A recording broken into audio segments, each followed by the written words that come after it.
merupakan materi yang sering muncul pada soal-soal UTBK. Materi itu adalah materi tentang peradaban kuno. Masih kita bicara peradaban kuno dari Eropa dan Amerika. Ini peradaban kuno, Pak Charles sengaja pecahkan menjadi dua bagian karena banyak. Dan peradaban kuno ini menjadi langganan.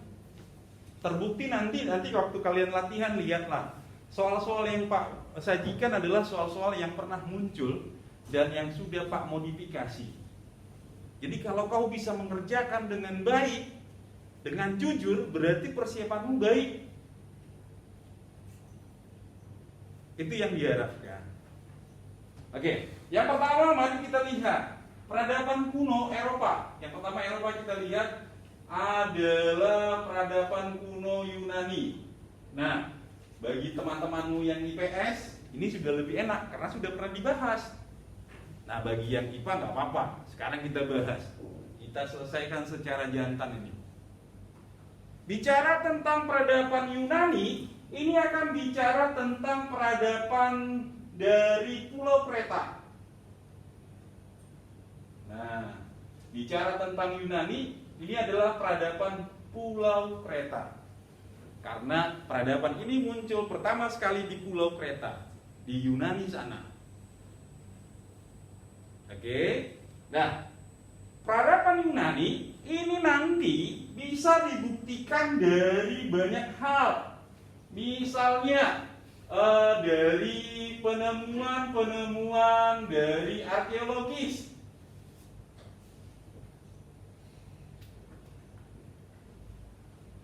Jadi setelah diadakan penggalian ekskavasi, maka ternyata di Pulau Kreta tersebut ada yang mendukung, banyak yang mendukung.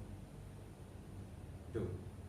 Kemudian bicara tentang peradaban kuno Yunani, ini juga didukung oleh banyaknya tentang mitologi. Tahu mitologi? Mitos. Cerita tentang dewa-dewa. Termasuk di dalamnya ada Hercules, ada siapa lagi? Dewa perang itu? Mars, Ares. Dewa tertingginya orang Yunani? Zeus. Itu ada semua ceritanya. Bahkan Zeus sering menyamar jadi manusia ya. Katanya ya, itu nanti diperdalam masing-masing deh. Di UTBK nggak ditanya itu. Tapi kita harus tahu dulu. Iya. Kemudian peradaban kuno Yunani ini juga ada dituliskan dalam buku kuno. Namanya buku Ilias dan buku Odyssey. Nah, buku ini ditulis oleh seorang penulis yang bernama Homerus. Jadi cerita, siapa nonton film Troya?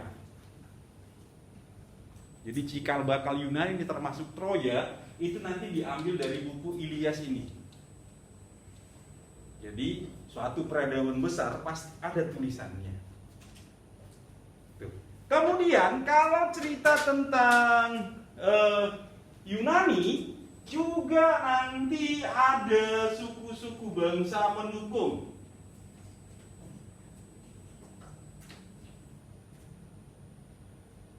Suku bangsa pendukung Yunani itu namanya suku Hellas. Dari sinilah nanti kata-kata Helenisme. Perpaduan Yunani dengan Mesir, dengan India, Timur Tengah lainnya. Suku Hellas tersebut ada yang orang-orang kayak iklan-iklan ini. Ada orang Aeolia, ada orang-orang Doria, banyak. Jadi mereka sudah mereka lah pendukung dari suku bangsa Yunani ini. Bahkan nanti Yunani ini banyak hal yang berkembang kalau kita lihat dari Yunani tersebut. Nah, bicara tentang Yunani, yang sering muncul, yang ditanya adalah bagaimana sistem pemerintahan. Karena menulis lebih lambat dari ngomongkan, pemerintahnya Pak singkat aja ya, PMAN ya. Ini nggak baku, ya. Kalau nanti tanya guru bahasa Indonesia bilang aja, Pak Charles sudah jujur kok, nggak baku gitu ya. Nah, sistem pemerintahan itu disebut negara kota. Masih ingat aku? Sistem polis. Jadi terjadi persaingan antar negara-negara di Yunani tersebut. Ada dua negara yang besar. Yang pertama yang namanya negara kota, yaitu Sparta. Sparta itu nanti identik dengan kehidupan militer. Jadi sejak usia 12 tahun sampai usia kalian ini semua dimasukkan ke akademi militer. Semua dilatih.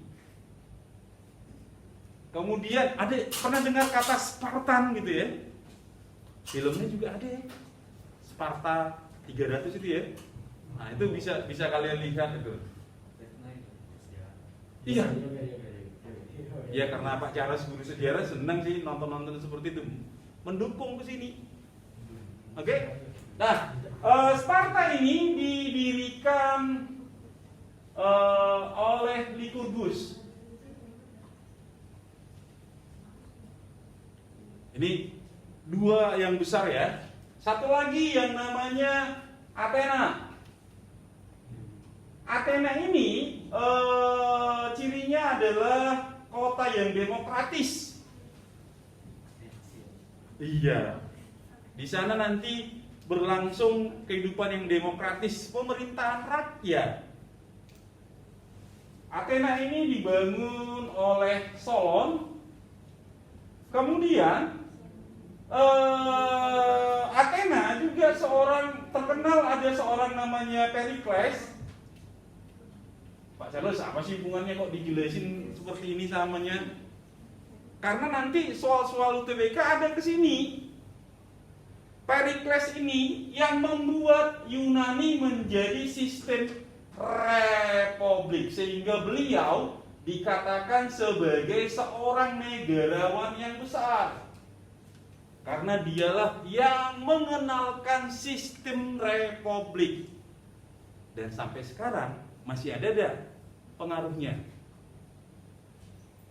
Ada Indonesia, sistem pemerintahnya apa? Republik, masih ada sampai sekarang.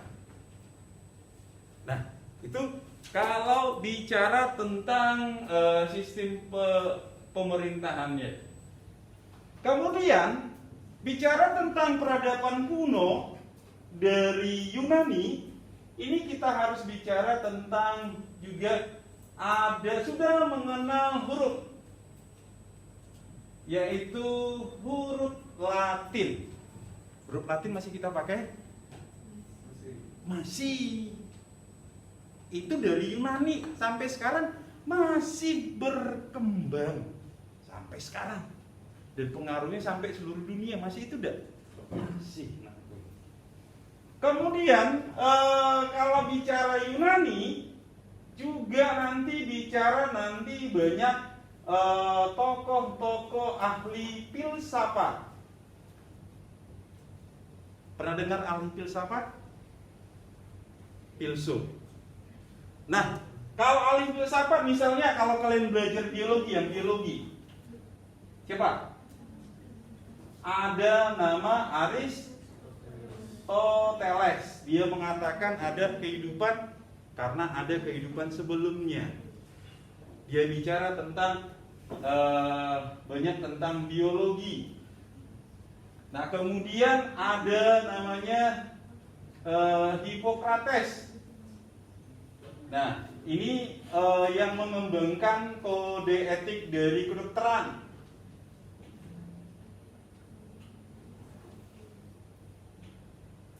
Kalau sejarah ada. Siapa bapak sejarah dunia?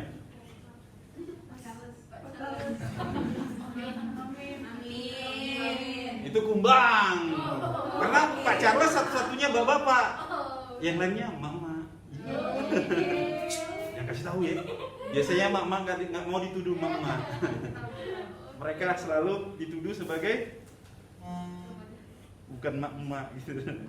Apalagi nak Gu? Bicara tentang tokoh-tokoh filsuf, ada namanya Plato.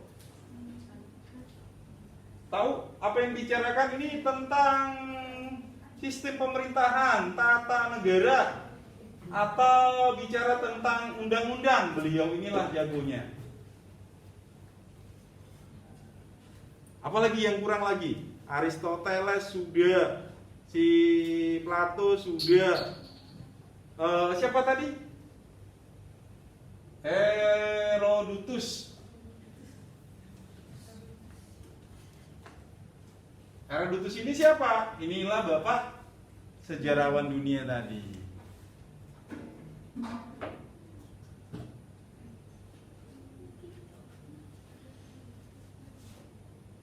Jadi dialah yang pertama membangun sistem tatanan sejarah yang baik. Sehingga Herodotus disebut sebagai bapak sejarawan dunia. Nah, bicara tentang Yunani ini menarik sekali. Entah apa, selalu dia bisa keluarkan jenis berbagai soal UTBK. Kenapa? Karena banyak informasi yang bisa dijelaskan dari sini. Karena menyeluruh. Nah, kita sederhanakan aja. Kita lihat selain tokoh-tokoh filsafat, kita lihat lagi hasil-hasil budaya yang lain. Kalau bicara tentang Yunani, selain demokrasi, lalu selain tentang ahli filsuf, selain negara kota, nah ada yang namanya Olimpiade. Olimpiade ini adalah suatu kegiatan fisik yang nanti menjadi suatu perlombaan yang awalnya Olimpiade ini adalah untuk menghormati dewa-dewa, di mana dewa-dewa tersebut berada di bukit Olympus. Jadi pemenangnya biasanya Olimpiade itu biasanya lari, lempar, lompat. Itu apanya? Dasar-dasar pertandingan di Olimpiade. Lari, lempar, lompat, apalagi gulat itu ya. Pokoknya sederhana. Dan kalau yang menang hanya dikasih seperti daun zaitun itu. Tapi kalau pulang ke negerinya, tahu apa yang terjadi? Mereka diberikan hadiah emas seberat bobot tubuhnya. Keren banget ya. Kaya raya seumur hidup kayaknya tuh kalau sudah menang Olimpiade ya. Sama seperti kita. Makanya kita jarang menang Olimpiade ya. Ada nggak di kelas kita ini udah ikut Olimpiade? Yang udah menang? Oh belum Pak ya. Nah itu, Olimpiade ini adalah untuk menghormati dewa-dewa yang ada di Bukit Olympus. Nah, orang-orang Yunani itu menganut agama yang menyembah banyak dewa. Tadi kita bisa bilang siapa? Dewa Zeus yang paling tinggi. Dewa Zeus ini sebenarnya kalau menurut orang Yunani penampakannya seperti kita manusia, cuman lebih ganteng, lebih lebih berotot, lebih pintar, dan mereka hidupnya abadi, gitu ya. Nah, ini pengantar kita untuk masuk membahas soal-soal yang sering muncul dalam UTBK kalau bicara tentang Yunani. Mungkin nanti dengan latihan kita akan bisa lebih banyak cari lagi ya. Ada pertanyaan? Silakan. Kalau nggak ada, berarti kita masuk ke tempat yang lain. Boleh di screenshot dulu untuk kita apa namanya? Untuk oh iya, Pak Charles juga menyiapkan catatannya ini ya, nanti kalau diperlukan Pak akan ketik ulang atau gimana, atau kalian fotokopi terserah deh. Tapi rencana Pak ketik ulang itu jadi semacam pegangan. Tapi kalian tetap harus apa ya, perhatikan ya. Oke, ini Yunani. Kita jalan-jalan ke Romawi. Bisa Pak hapus nak dulu?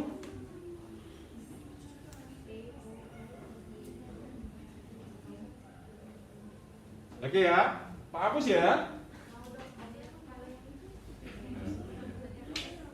Mohon maklum ya tulisannya Pak Charles ya. Inilah kalau nggak lulus di kedokteran dulu kayak ginilah tulisannya. Minimal tulisannya tulisan dokter ya kan.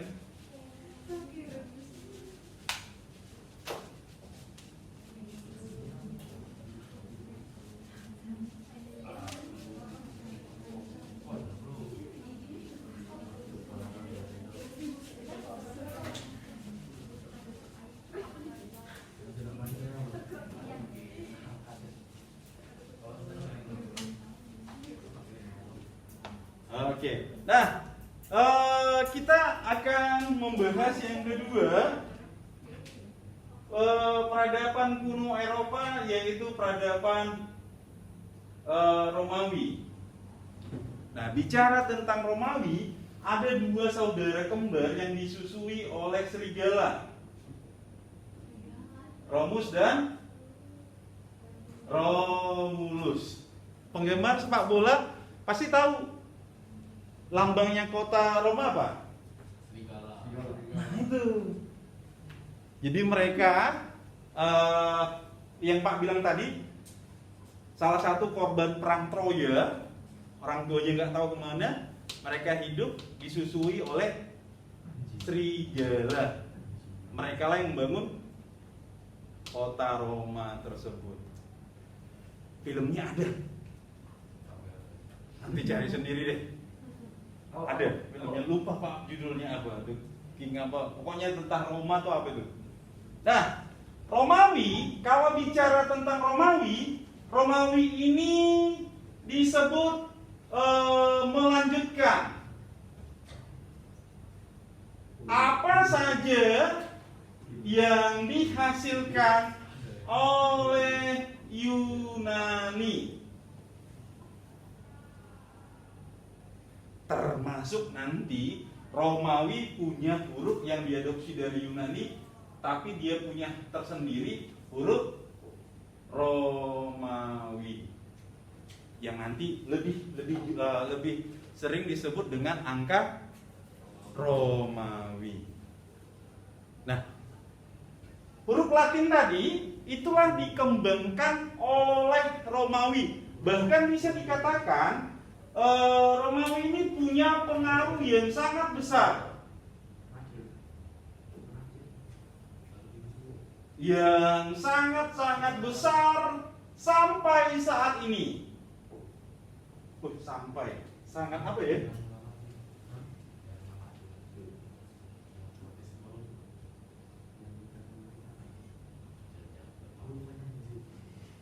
Ceritanya begini nakku. Romawi kuno menguasai seluruh Eropa dan juga menguasai sebagian Asia dan Afrika. Nah, waktu mereka menguasai itu, mereka membawa budaya yang mereka adopsi dari Yunani dan mereka sebar sampai sekarang. Bahkan kita semua hampir banyak budaya yang sekarang ini adalah budaya yang disebarkan oleh orang-orang Romawi secara tidak langsung. Contoh, Indonesia dijajah siapa? Yang paling lama?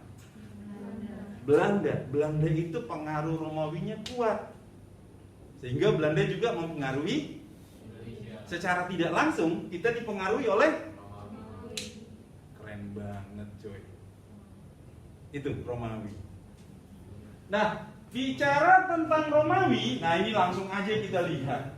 Romawi punya peninggalan yang sampai sekarang misalnya berupa seni bangunan yang nanti seni bangunan ini berupa beton atau cor beton. Ada yang lihat kemana tutup? Ups, thank you sayang. Karena kalau ini nggak bertutup, langsung habis cintanya.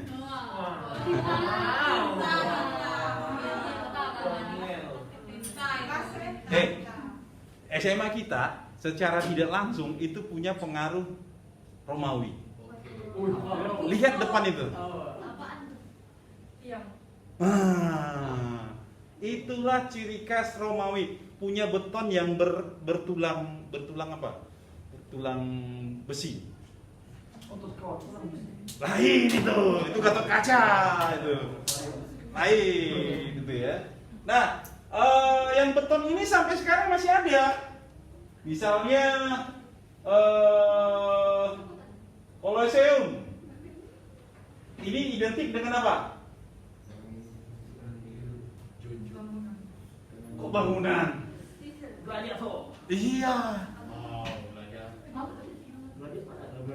Orang-orang Romawi karena punya kekuasaan yang besar, mereka kaya raya. Karena kaya raya, mereka ingin banyak kesenangan. Salah satu kesenangannya adalah mempertemukan para budak belian dan para orang-orang tahanan. Nah, disuruh perang. Itulah gladiator tersebut. Selain itu ada juga namanya aquaduk. Nah, aquaduk ini semacam bendungan, juga semacam jalan yang bisa melewati sungai seperti itu. Jadi sungai nggak jadi tantangan, tapi malah bisa membuat Romawi itu semakin berkembang. Lalu yang terkenal juga sampai sekarang, Romawi punya jalan-jalan yang di aspal seperti sekarang, dan sampai sekarang masih ada loh. Kalau kalian punya kesempatan nanti ke Romawi, wah bisa. Tuh. Romawi terkenal juga dengan yang namanya Codex Justianus. Nah, kalau Hammurabi masih ingat kemarin itu apa? Hammurabi, Codex Hammurabi masih ingat? Itu adalah hukum tertulis tertua yang dipahat di tiang. Itu kalau Hammurabi. Tapi masa-masa Justianus dia buat yang namanya semacam hukum tertulis. Hukum tertulis, di mana hukum tertulis ini mempengaruhi dunia sampai saat ini. Bayangin, jadi hukum yang paling banyak diadopsi adalah hukum Romawi, yaitu Codex Justianus. Nah, karena Romawi mengadopsi Yunani, mereka juga punya kepercayaan menyembah banyak dewa. Tapi karena mengadopsi, mereka ganti namanya. Kalau Yunani tadi dewa tertinggi siapa? Nah, kalau Romawi? Thor.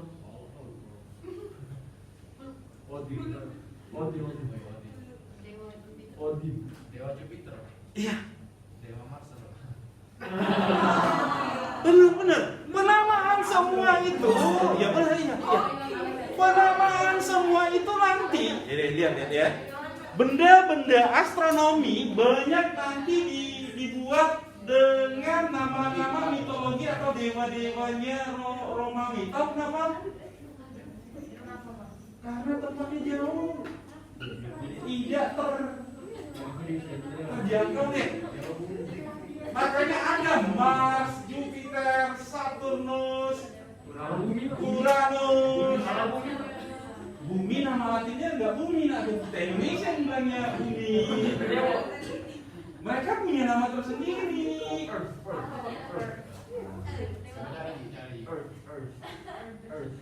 Jadi apa yang kita jalani sekarang itu semuanya masuk akal dan punya proses. Jadi jangan pernah menertawakan masa lampau. Oke. Nah, kemudian apalagi ya ini ya. Kalau bicara tentang Romawi ini banyak huruf angka Romawi sudah bukan huruf ya. Angka Romawi ya. Hurufnya huruf Latin ya.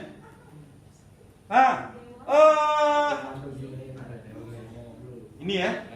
Di sini Pak buat suatu statement punya pengaruh yang sangat besar sampai saat ini di dunia. Nah, kita lihat tokoh-tokoh penguasa Romawi yang terkenal, yang sampai sekarang masih kita kenal. Yang paling terkenal siapa? Siapa?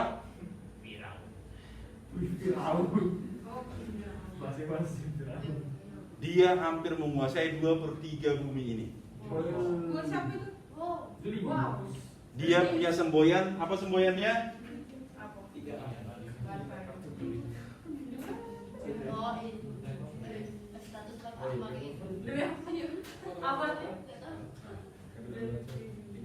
Aku datang, aku lihat, aku menang.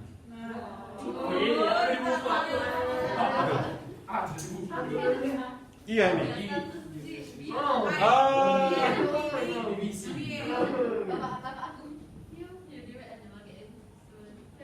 Iya. Bagi yang berani membuat itu sebagai status WA-nya, itu adalah orang-orang yang punya visi yang jelas. Punya orang-orang yang kepercayaan diri yang jelas. Di sini sayang, kalau agak suram penglihatannya sini aja duduk. Oh sudah foto. Jangan paksakan di belakang. Sama seperti memaksakan pertemanan. Nanti sakit akhirnya. Kalau sudah tak jelas lagi ya sudahlah. Oke? Ini karena Julius Caesar ini begitu kuatnya, banyak orang benci sehingga diutuslah si Brutus ini untuk membunuh Julius Caesar. Lalu beliau digantikan oleh Octavianus yang nanti digelari dengan Kaisar Agustus. Wih cuy, pelajaran kelas 10 lupa ya. Nah, Octavianus ini terkenal dengan masa-masa kejayaan Romawi. Bagi yang beragama Kristen, Octavianus terkenal dengan apa? Sensus penduduk pertama di dunia.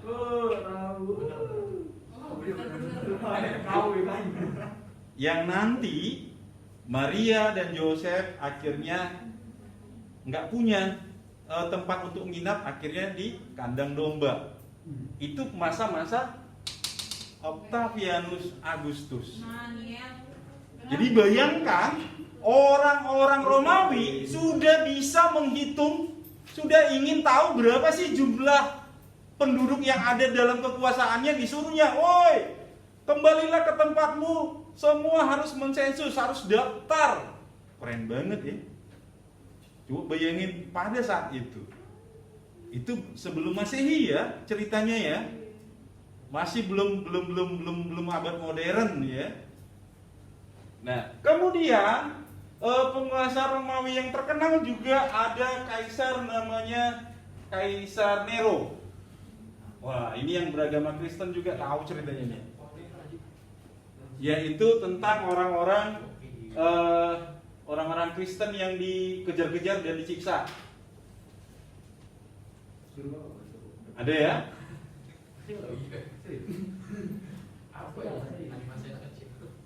Lalu kemudian ada kaisar. Nah, ini yang apa? Konstantin yang Agung. Nah, di sini kalau masa Nero itu Kristennya dikejar-kejar. Nah, masa Konstantin Agung di situ nanti agama Kristen sebagai agama negara.